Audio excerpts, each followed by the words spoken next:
Hey, what's going on, everybody? It's the same Lego here representing Team JVS. Here you guys a anime review for the show called ReZero. Now, years ago, I saw the first season, and I think I may have reviewed it. If I didn't, I'll go back and recourse that again. But I want to give you guys my clear, concise overview, I should say, not spoiler, because this is way too many episodes. This is like close to 44 episodes. I will not hit every nick and cranny. And on top of that, the way the beginning of the second season starts feels like a whole other show from the back half. Thus why I think the first half of this was like, how many episodes? I think on 2020 is when it started up. I think it was like 13 episodes maybe, and then after that, it kind of rounded out. But I feel like it was a lot more than that. Maybe I'm wrong. Maybe it was like close to 26. Anyway, what did I think about it? Because I want to go ahead and get into the third season really soon. So if you've never seen or heard of ReZero, the backdrop is you have a person named Subaru Natsuki. Subaru, for whatever way, shape, or form, he's ended up in this world, and he, kind of like you would play like a game, essentially. Like you kind of go through, meet characters, and try to find your purpose, and try to do this, do that. But, most of the time when it's a game, like you die, you get respawned back. Well, the difference with this is that when he dies, not only does he feel it every single moment that he dies, he remembers it. So each time, it's almost like reliving a whole other life and the ramifications that happen in every single one of them. This show is insane. I think, truth be told, the first 8 episodes of just this season alone was harsh. Well, you know what? I'm gonna say that back. First season. First season alone, first 8 episodes, I didn't know if I could get through it, to be quite honest with you. And it just felt so torturous, the circumstances that the characters were going through. Then the start of this one started like really happy and think everything's gonna be good. No. Like, not only we met with a person named Regulus that just turns Subaru's world upside down, but he is utterly outmatched, and everything re-jumps itself all over again in a very worst scenario. So the thing I do like about this season is we get an understanding of the different witches. We know that Millie or Emilia is the daughter of a witch. We don't know who specifically, and I'm not here to talk about it in this, but we know that there's several different forms of witches. One, the biggest one, is the witch of greed. She's the one that kind of handles and circumvents all the suffering that the character goes through, as well as even his gift, as well as other things and other characters that are tied within it. There's a character named Roswell. Roswell is a fundamentally flawed and evil character that is, connected to this same exact witch, and puts Subaru through quite a lot. In addition to that, you got other different witches, whether it is the witches, well, I don't want to spoil it. You know what? It's too many different things. The baseline of this season, though, is trying to get Emilia to go through the sanctuary to finish her trials. If she finishes her trials, it hopefully will stop the impending doom of the area of the world around them. Because for whatever reason, what he's been able to see is the effective end of all of them. Now, we saw different glimmers of it in the first season with the storm and with the rabbits and all these other kind of things, but we just don't know how it ends up coming to be. Well, in this season, you get to see that full thing run full circle. But the question still begs, with the person that doesn't have much power, is what can he do outside of using the gift that he has to go and turn back and do it a different way and narrowly try to escape death? It is rough. It is ruthless. I think characters like Emilia, I think the thing I like about this season versus last season is that Subaru wasn't the only one that was dealing with the suffering.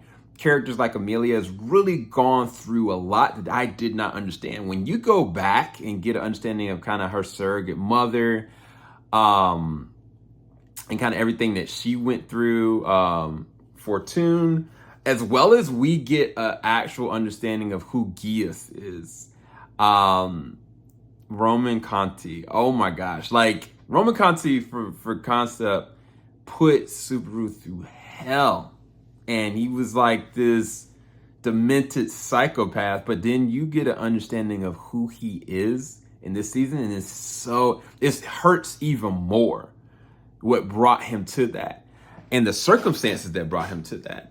Then you got characters that, you know, we didn't expect, because a certain character that's been kind of protected in certain areas, which is I think her name is Fredecia. She's got a younger brother, and his name is Gareth. And he's the person that's been kind of taking care of the sanctuary and also has like an affection for a certain somebody.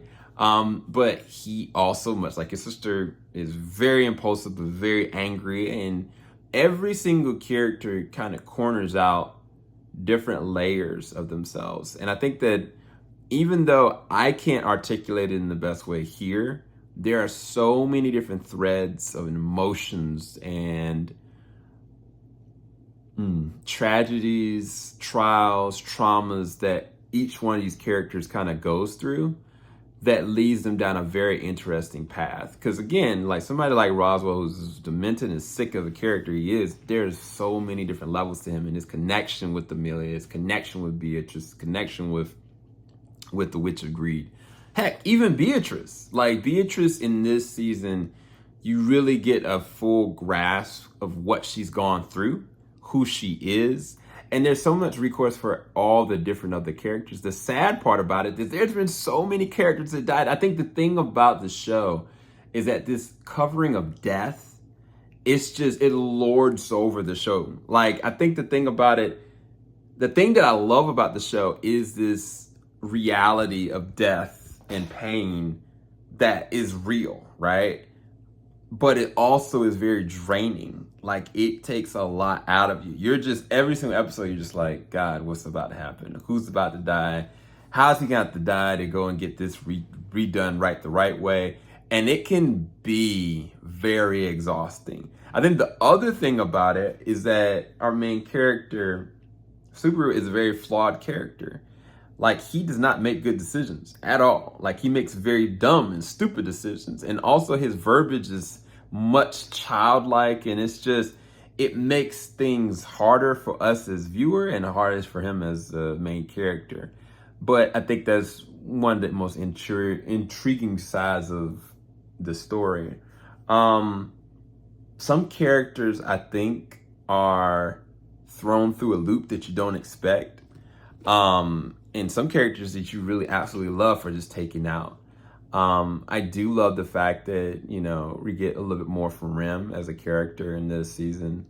But there's still, even by the end of the season, there's still a lot of mystery that you just really don't know. And I think that as a whole, this is a really good series. Like thinking about the first season and second season, especially running together, it's just a whole lot. Like you have to invest your time in kind of getting through it, because like running through each episode, it can be very pulverizing emotionally and mentally.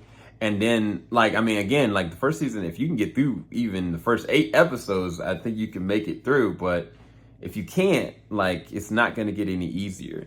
And then I think the other thing about it, it's like torturous, because you're trying to go and root for something that you just don't know how it's going to actually work out. And even if it does, there's going to be this lording thought and feeling that it will get sabotaged. And I think every single character feels that. And also the cross that Subaru has to bear is something that only us as the viewer get to truly grasp and understand. But I do think it's actually engaging enough that you should go and check it out. And I will be going and definitely reviewing the 3rd season, if I can. I'll talk to you guys later. Make sure you like, subscribe, hit the bell button. Thank you guys so much for watching. I appreciate you. What do you think about rezero? Have you already seen it already? Again, I think the series started out in 2016 for the first season. And then I think it started back with some OVAs between 2018, 2019. Then officially second season started like 2020. It went on to 2021. And then now I think we're about to hit our for third season. All right. I'll talk to you guys soon. Peace, people.